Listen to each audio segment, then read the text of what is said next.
welcome to Strictly Healthy, my first for 2021. Very excited to be here. And as you see, I'm having a bit of a play with a new studio setup. Hope you like it. Anyway, just wanted to speak to you and introduce to you this new world we're into. It's not much different from 2020, but I'm thinking positive things and good things coming up for 2021, hopefully. Anyway, we have a special guest today. Her name is Bernie Davies. She's a motivational speaker, international motivational speaker, author. What else? We've got all kinds of good things that she is good at, coach, trainer. But I want to introduce you to Bernie Davies. Welcome, Bernie, to our show, Strictly Healthy Show. Thank you, Linda. Thank you for having me. And I'm so pleased to be your first in 2021.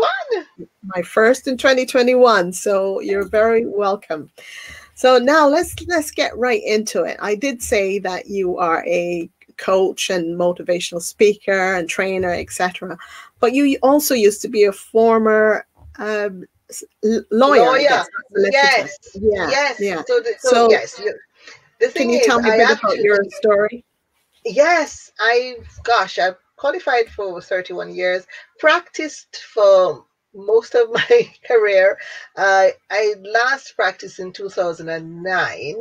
My last job was a head of property at a prominent law firm in Cardiff in Wales, where I am. Mm-hmm. And but that position is what propelled me to what I'm doing now. I mean, looking back, I know I can see that it was already there because I always loved to work with people, and in my career, I always liked to do the training bits. If we had to train any staff in the firm, I would be the one that they'd have training, and you know, I was always speaking or representing. So I knew that I had that. But when I joined that firm in 2006. Here in Wales, I had to, it's a new department. So I had to actually go out and build it. I had to be out there networking and creating the strategies and executing it. So that's when I realized how incredible networking is, how fascinating it is to work with different groups and sectors of people to build a business. And I got so good at it that in 2009, I actually left the practice and started my own business, training lawyers, other professionals, local authorities, the very Cardiff city that I was residing at the time, their local authority economic development team, Johnson & Johnson, all sorts of big companies. I trained from that time to network and market and build your business. One of the other things that I do, which we didn't mention, is that I also own a networking organization as well, alongside all of the various other hats that I wear. Well, let's just go back a little bit first, because you're sort of telling me what's going on sort of now, and yes. But tell me, I can hear your Jamaican accent. Yes. How did you get from Jamaica? And just tell me the process that brought you here to Wales and the UK. Process that brought me and then, you know, how did you get into the position that you are in? Gosh, right. So going back a bit of a story. Yes, so they call it in Jamaica old story time. so it's old story time. So what happened is, back in Jamaica at the time, I moved here in 2000. So just before that, there are many laws that were changing in Jamaica that had a direct impact on the immovable property of people in the diaspora, meaning real estate. And at the time, I had a general practice and I did a lot of property. And I got connected to solicitors over here in the United Kingdom, and in particular with various council members and so on in the region in London, who were putting together events to bring the diaspora together, the Jamaican diaspora, to understand what all these laws that are changing in Jamaica at the time, what are the impacts, what's the impact on them. Okay. terms of their estate and how they need to plan their end of life. So I used to come up and give those talks. That's how I Right. got connected here in the UK. And then the rest is history. It developed that it looked like a really good idea to move over here and develop some of my connections that I had at the time. But then Mm-hmm. when I moved here, I moved up to Bradford. Mm-hmm. And the connections that I had made, they didn't work out too well. So I actually ended up being unemployed.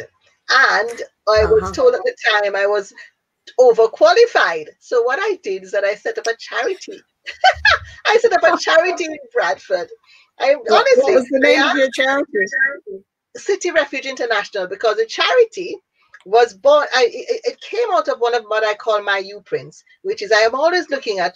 No matter what's going on with me, I'm looking. Where's the problem? Who has a need? And at the time, I looked around me in the city and I realized there are a lot of people that needed support: refugees, asylum seekers, and indigent British citizens who just had difficulty circumnavigating the social welfare system.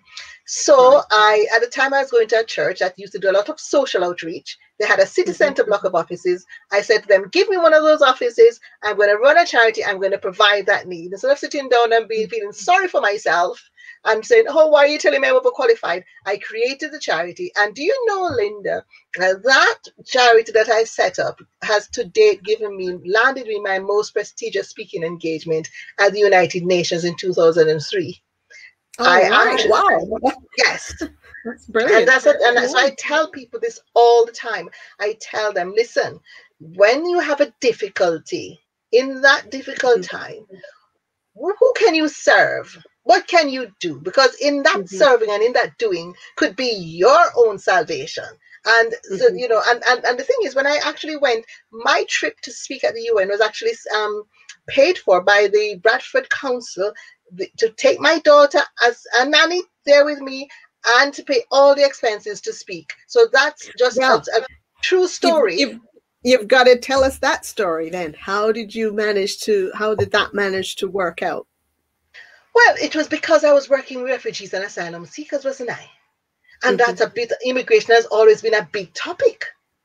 Yes. Yes. So based Yes, on the work that indeed. I was doing, then there were one of the refugees, the asylum seekers that I actually was serving. He was quite a big noise in another part of the world, and he Okay. had connections with the people. So he came in and he was volunteering with me, supporting me, and I was doing all this research, and he referred my organization to the big connections that he had, because a lot of people Mm-hmm. don't realize that refugees and asylum seekers, some of them are from the most prominent of places with the most very high connections and very Mm-hmm. high intellect, and they usually are people who are in high positions where they were, but they weren't liked by the powers that be. And we had one of Right. those Yeah. people who Mm-hmm. I was helping in Bradford, and then he ended up coming on my team, and the rest is history. All right. And so how did you exactly get to be speaking at the UN though? How did that sort of work out? Because the organization that he was supporting from Mm-hmm. before, their connection, he referred me to them, and their connection invited me to speak on the topic. And the topic was about how the communication, telecommunications, and migration and immigration as in particular relationship to refugees and asylum seekers.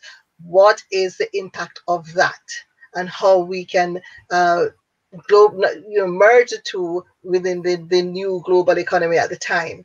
So Okay. so I was to speak to them about that and how it impacts upon the United Kingdom, and in particular the sample of refugees and asylum seekers that I was dealing with. But that was a direct referral from Right. one of the people I was serving. Well, so was that your first total speaking engagement then? No. First one in the UN. Oh, okay. Okay. No, no, no, So no. I've then, always been a speaker. Always been a oh, speaker. right. Okay. Yes. So Okay. that's why he So, referred me.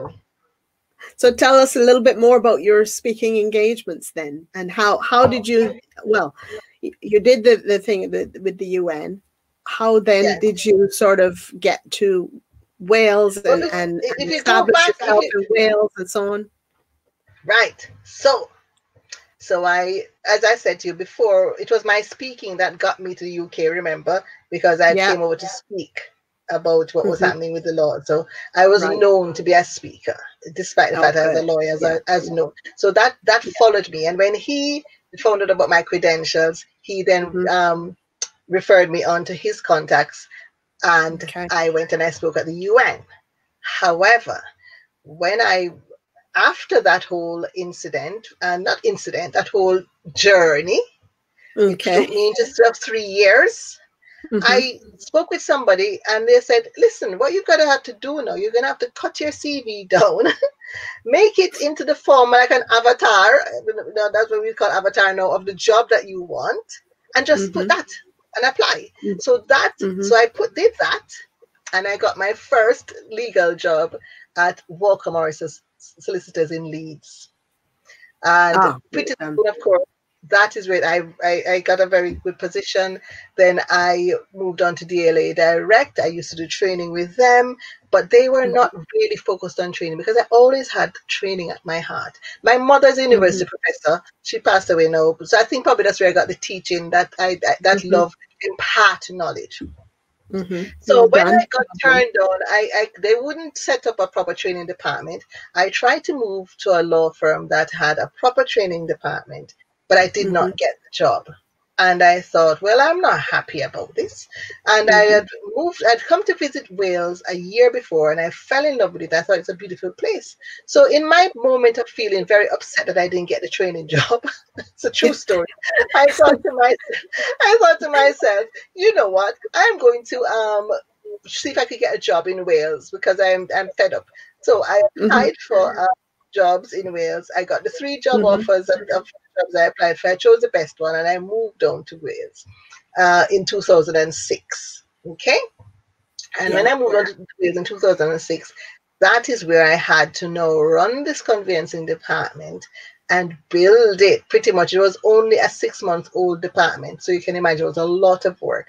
And Mm-hmm. the funny part of the story, and this is true story. Funny part of the story is this law firm that turned me down after 6 months of me working and doing everything in the marketplace. I was really good at it. I got an email from the National Conveyancing Congress inviting me to speak in Birmingham.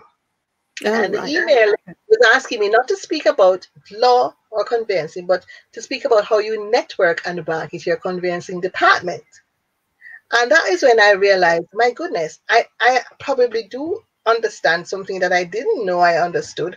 Maybe I'm doing something better than everybody else. And that's when I started to look into myself and wonder, why is it my networking and my business building skills were being noticed?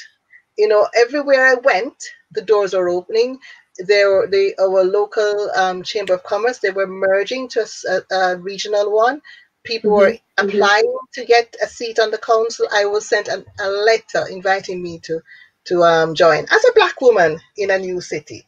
Yes. Yeah. All positions, and I was wondering, why are these positions opening up for me? But that is what starting on my journey of understanding, and that is what is at the heart of this book, my new bestseller, Your Business Your Way.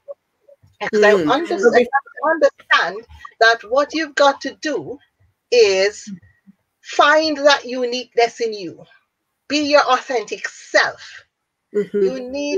You need to have something. Embrace your uniqueness. I was different as black. I had a Jamaican accent. I was a woman in Mm-hmm. a male-dominated marketplace. I laughed too loud sometimes. Sometimes I didn't even know what. I was silly enough to not know that when my staff member rang and said, "Bernie, I'm going to be late because my train is stuck in Mountain Ash."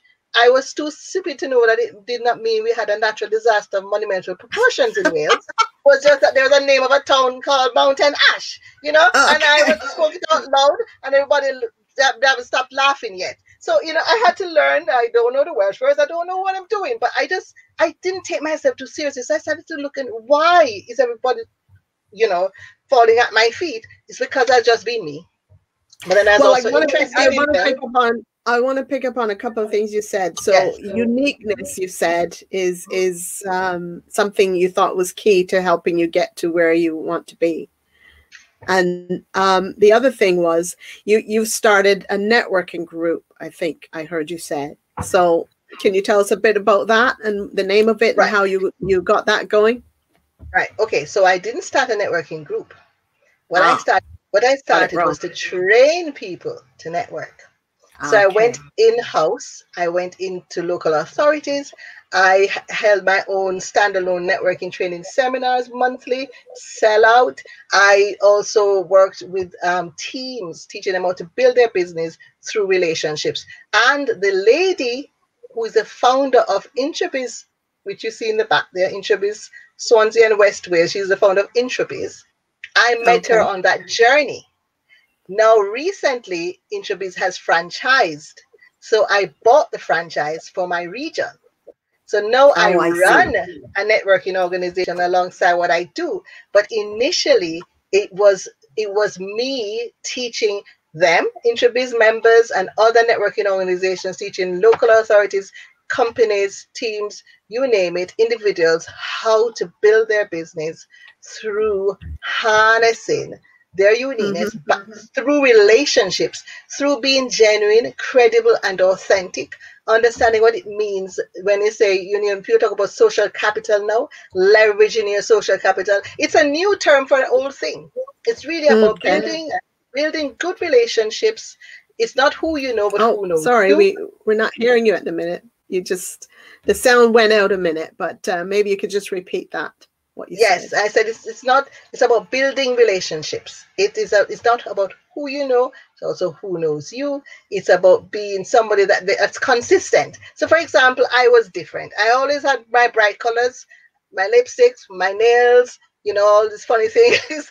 But I was always that That's all because right. they could always depend that Bernie's going to come in and she's going to be loud and proud, right? That's just Bernie, Mm. right? If I came in one day and I was looking sad and miserable and all dressed in black and so on, they'd think, what's going on? So They it's would think about you something's being wrong. who you are, because not everybody's going to be me, and we're not Mm-hmm. everybody's cup of tea. But what's for Mm-hmm. sure is when you harness your best genuine qualities and you use that to build relationships from a Mm-hmm. point of integrity, they will last forever.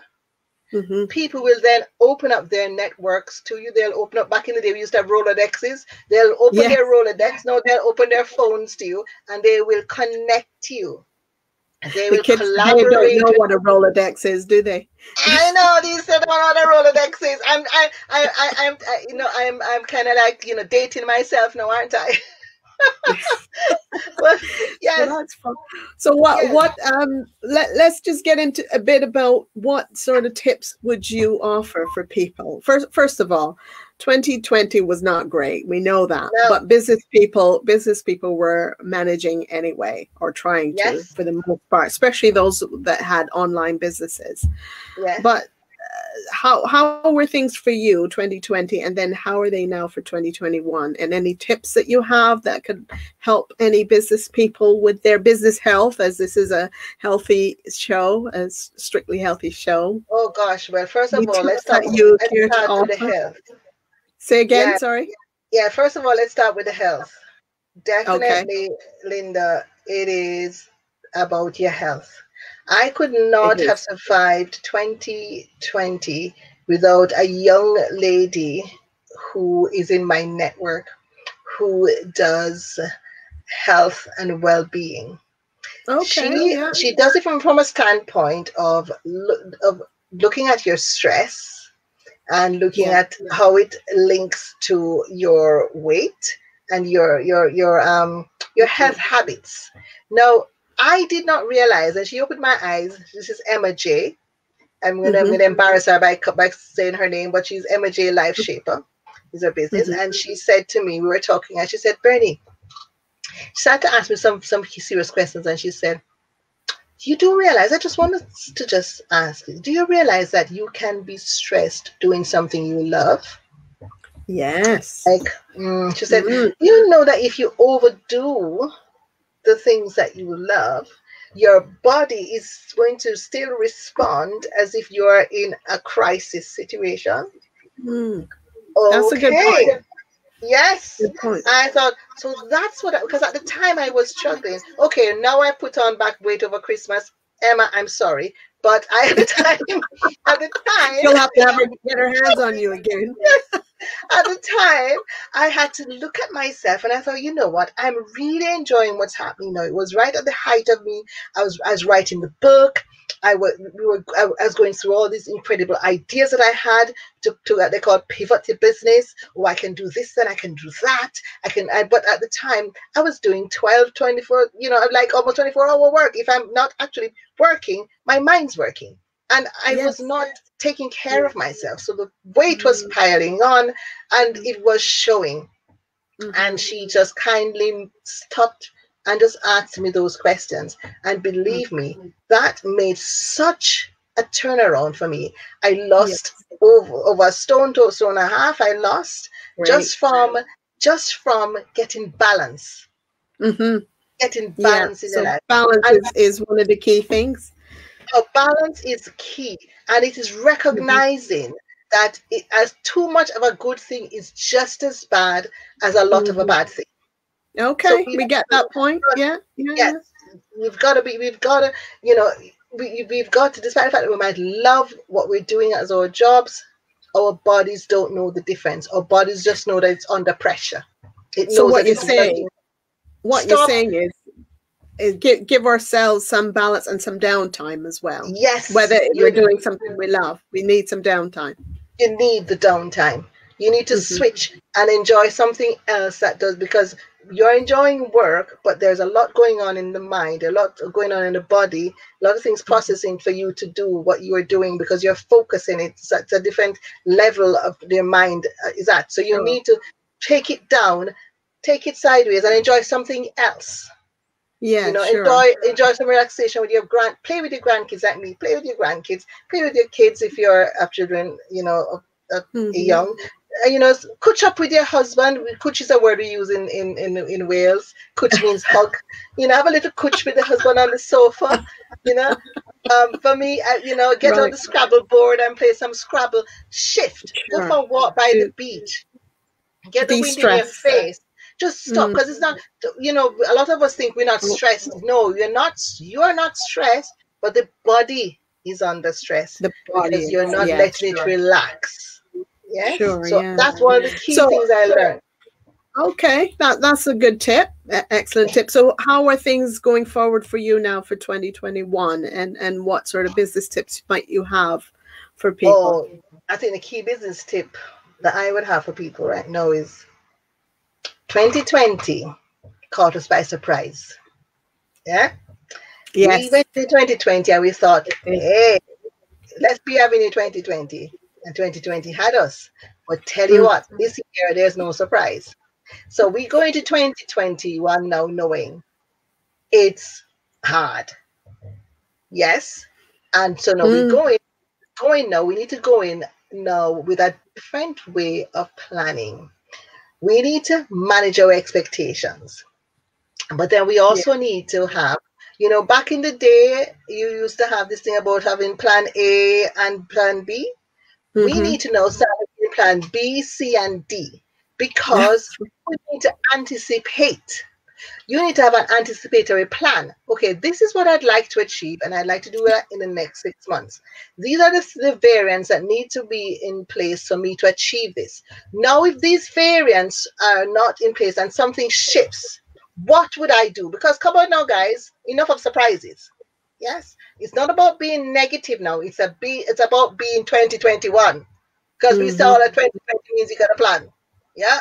Okay, we had to pivot, some Indeed. of us pivoted, but a lot of the reasons that some of us have not pivoted as we could is that we didn't have enough time, or our minds are not in the right place to put in that plan, that alternative plan. So let's plan Okay. our businesses anticipating one or two options and think, how are we going to do otherwise? And then one of the other things, that old adages that have come back to be real now, egg in Mm-hmm. one basket, not a good idea. We're not going to be having our eggs in one basket. Yeah. We've Yeah. got So to diversifying is what you're saying. Mm-hmm. diversifying. Mm-hmm. Diversifying. Another thing that 2020 taught us, is we all are better together. So when we're planning our strategies, let our strategies not be just about us. And of course, you know, as real business people, we like to think we can do it all ourselves. But come on now, we can't. Okay? So No. collaboration is key. Yes? So we've got to know, really harness the relationships that we have. We need to leverage them, and we need to put together things that do not only depend on us. So I know, yeah, that's correct what you're saying, and being together, working together, etc. But a lot of it we've got to do online. So I'm just wondering, what are some of your key tips about, say, working online, or the types of businesses that would work online? Oh, goodness. What sort of things should people get into or think about? Because I know there's tons of people that are losing their jobs, and they're not even, you know, the secure jobs aren't there anymore, and they've got to start sort of finding work and business online. What would you suggest? Well, I would say think outside of the box more than ever. Say again, sorry? Think outside of the box. Okay. What is that thing that you do really, really well that you've never, ever thought that it could be an honor? Maybe you need to start looking at that. And I'll give you an example of what I mean. So, like, for example, me with my book. I had written one before 10 years ago when I started the networking. I wrote a networking handbook. Then I decided to write this book, Your Business, Your Way, because I wanted really to pitch my services to businesses to go in and do what I did back then to help them to develop their teams using these particular strategies. Okay? I had no intention of doing anything apart from that. But I put my book on Amazon, and then the book immediately went to #1 hot new release in all its 3 categories in the first, in the pre-order stage before it actually released. That broke records on my publishers. They said it's never happened before. It also went up to #4 in the entire Amazon bestseller. Okay. Now I could have paid some money to get to #1, yet paid, you know, but I didn't. I made it go organically, and it stayed at #4. I'm proud of that. Okay. You know what that showed me? That experience showed me that there is money in books. Yes, I agree with that. Books, guys, we need to start thinking. Now I'm talking book series. Okay. Now I'm also mentoring authors, guys. So what is it that you have? And I'm telling you the truth, that this book was on my laptop and on paperwork in my desk for years.